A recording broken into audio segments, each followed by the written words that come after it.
السلام علیکم۔ وعلیکم السلام۔ پچھلے دنوں داتا دربار پہ بریلوی مفتی شمشیر اعلیٰ حضرت، میں کہا شیر اعلیٰ حضرت ہے، شمشیر تلوار، ظاہر ہے جی اعلیٰ حضرت نے اسامہ الارمین جو لکھی ہے تو ان کے ماننے والے بھی تلواروں سے نیچے بات تو نہیں کریں گے۔ شمشیر اعلیٰ حضرت کے ساتھ جو کچھ ہوا، جلالی پارٹی نے کیا، اس حوالے سے آپ کا کیا موقف ہے؟ یہ تو واقعات بڑھیں گے میرے بھائی، یہ پہلے بھی ہوتے تھے لیکن پبلکلی رپورٹ نہیں ہوتے تھے۔ پروفیشنل جیلسی جو علماء کے درمیان پائی جاتی ہے نا، ایون پیروں کے درمیان، مدرسوں کے درمیان، ایک ایک مکتب فکر کے دو علماء کے درمیان جو پروفیشنل جیلسی ہے، اس کا انجام یہی ہوا کرتا ہے۔ پہلے یہ چیزیں پبلکلی رپورٹ نہیں ہوتی تھیں، اگر ہوتی بھی تھیں تو وہ اس خاص ایریے تک۔ اب چونکہ یوٹیوب میں چیزیں آ جاتی ہیں ویڈیو ریکارڈنگ کے بعد، لہٰذا اب اس سے بھاگنے کی گنجائش کوئی نہیں ہوتی، اس لیے تھوڑا سا آکورڈ لگتا ہے۔ ادروائز یہ سب کچھ پہلے بھی ہوتا ہے، بڑے برے طریقے سے ہوتا ہے۔ میں آپ کو بتاؤں، میں اس وقت انجینئرنگ یونیورسٹی میں 3rd ایئر میں تھا، یہ 1997 کی بات ہے۔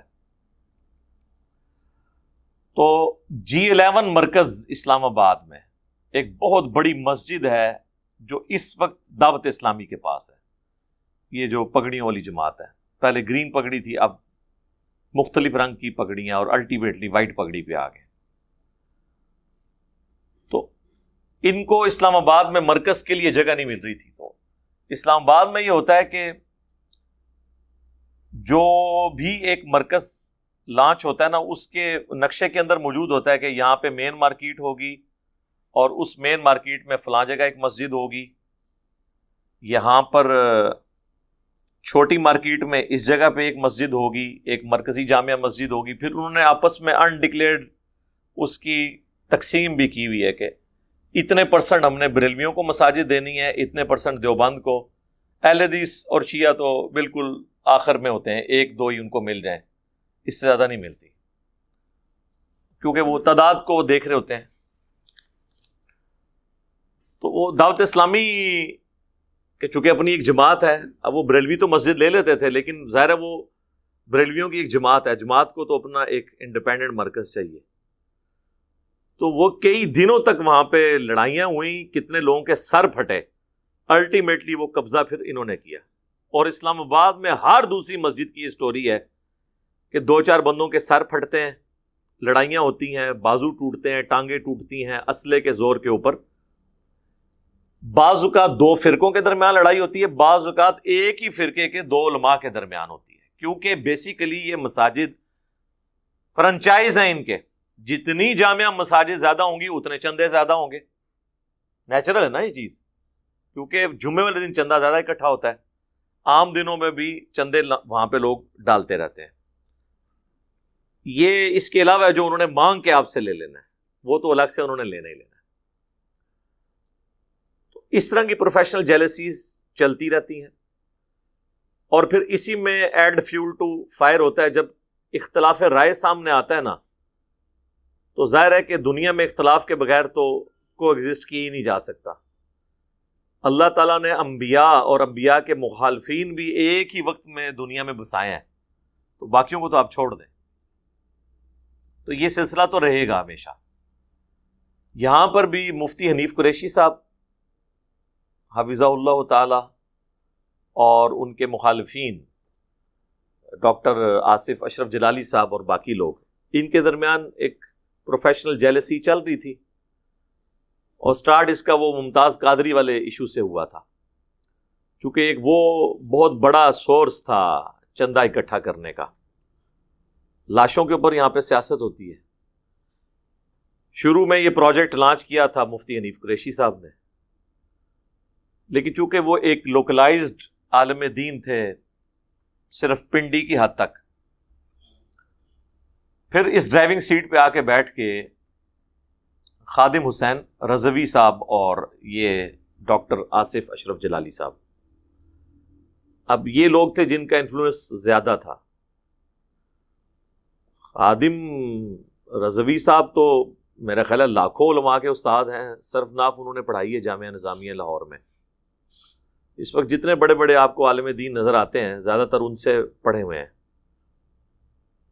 مفتی اکمل صاحب جو کیو ٹی وی پہ آتے ہیں، یہ ان دنوں درس نظامی کر رہے تھے، یہ 1999 کی میں بات کر رہا ہوں.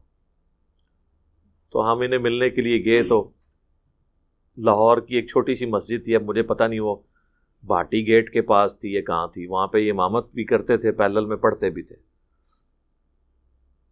بس مجھے یہ یاد ہے کہ اس رات وہ پاکستان کا وہ ورلڈ کپ کا فائنل ہوا تھا آسٹریلیا کے ساتھ، جو برے طریقے سے ہم نے ہارا تھا. وہ آخری رات تھی میرا 1999 کی.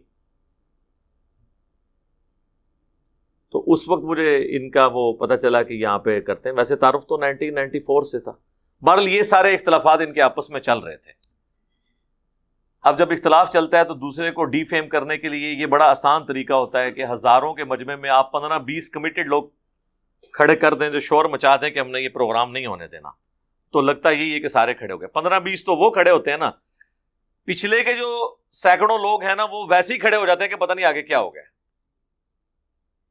اور پھر اس طریقے سے شور شرابہ کیا اور اس میں انہوں نے جوتیاں بھی لہرائیں. وہ ویڈیو آپ نے دیکھی ہے، کئی ایک جگہ پہ اپلوڈ ہوئی ہے، لاکھوں لوگ دیکھ چکے ہیں. اس کے بعد پھر صرف انہی کو نہیں، عرفان شاہ مشہدی صاحب کو بھی انہوں نے اٹیک کرنے کی کوشش کی. اس کے جواب میں مفتی حنیف قریشی صاحب کی بھی ویڈیو آئی کہ ہم بھی ایسا ہی کر سکتے ہیں لیکن ہم علمی اختلاف کو علمی ہی رکھیں گے. لیکن یہ ان کا آئینی بیان ہے، مجھے نہیں لگتا ایسا ہوگا، کیونکہ اس سے پہلے ایک واقعہ ان کے اسٹوڈنٹس کی طرف سے بھی ہو چکا ہے. غفران سیالوی صاحب گولڈا شریف گئے تھے جب یہ ان کے وہ گدی نشین فوت ہوئے تھے، تو ان کے جنازے میں تو وہاں پہ ان کے اسٹوڈنٹس نے ان کو گھیر لیا تھا، بڑی مشکل سے جان چھڑا کے تو یہ بچے. یعنی پہلے اختلاف صرف گالی گلوچ تک ہوتا تھا، پبلک میں اگر آتا بھی تھا تو بہت تھوڑے لیول پہ. اب یہ مار کٹائی والا سلسلہ ویڈیوز کی شکل سے ہمیشہ کے لیے زندہ ہے. اب آپ آپس میں ان کی گفتگو سنیں تو لگتا ہے کہ جس طرح یہودی اور عیسائی مسلمان آپس میں لڑ رہے ہوں، حالانکہ ایک ہی فرقہ، ایک ہی مسلک، آلموسٹ ایک جیسے عقائد، اور اس کے اوپر وہ لڑ رہے ہوتے ہیں، ایک دوسرے کے اوپر فتویٰ بازی کر رہے ہوتے ہیں. اس میں یہ بات ہو سکتی ہے کہ کون حق پہ ہے کون نہ حق ہے، یہ میں ٹاپک بنا ہی نہیں رہا ہوں. میری جو یعنی جہاں تک نظریات کی ہمدردیاں ہیں وہ تو مفتی حنیف قریشی صاحب کے ساتھ ہیں، لیکن علمی اختلاف کو علمی رہنا چاہیے. کوئی گندی زبان استعمال نہیں ہونی چاہیے، مار کٹائی والا سلسلہ نہیں ہونا چاہیے. اگر یہ سلسلہ شروع ہو گیا اس کا تو کوئی اینڈ ہی نہیں ہوگا. ہم تو پہلے سے ہی رو رہے ہیں کہ یار اختلافات کو آپ علمی رکھیں. جس طرح آپ کو حق ہے نا کسی سے اختلاف کرنے کا، تو دوسرے کو بھی حق ہے کہ وہ آپ سے اختلاف کرے. لیکن اس کے جواب میں گالی گلوچ کرنا، مار کے کسی کو ڈیفیم کرنے کی کوشش کرنا، اسے کہنا یہ مسلک کا غدار ہو گیا ہے، یہ کہنا کہ جی یہ ہمارے مسلک میں چھپا ہوا رافضی ہے، یہ چھپا ہوا ناسبی ہے. وہ حنیف قریشی صاحب کو یہ کہتے تھے ان کو ایران سے ایجنٹ، یہ ایران کے ایجنٹ ہیں، ان کو وہاں سے فنڈنگ ہوتی ہے. وہ کہہ رہے ہیں کہ جی ان کو جو ہے وہ سعودی عرب سے فنڈنگ ہوتی ہے، اسی لیے یہ میر شام کے حق کے نعرے لگا رہے ہیں. اور وہ کہتے ہیں جی اس کا ثبوت یہ ہے کہ آپ دیکھیں ایران کے فلاں چینل کے اوپر ان کا کلپ چل گیا. وہ کہتے ہیں کہ جی اس کا ثبوت یہ ہے کہ فلاں اہل حدیث کے پیج کے اوپر آپ کا کلپ چل گیا. تو وہ اس طریقے سے پھر وہ ایک دوسرے کو ڈیفیم کرتے ہیں. بہرحال میں نے بہت پہلے یہ چیز پریڈکٹ کی تھی، بارہا میں اپنی نجی محفلوں میں کہتا ہوں کہ یہ ہو کے رہنا ہے ایک دن. الٹیمیٹلی دو تقسیمیں رہ جانی ہیں. ایک وہ لوگ ہوں گے جو اپنے آپ کو حسینی سمجھتے ہوں گے، اور دوسرے وہ ہوں گے جو اپنے آپ کو بنو امیہ کے غلام سمجھتے ہوں گے. اور آپ دیکھیں یہ آواز ہر مکتب فکر میں اٹھ گئی ہے. اس کو آپ کہہ لیں کہ تطہیر شروع ہو گئی ہے. سب سے پہلے تو میں شیعہ کے اندر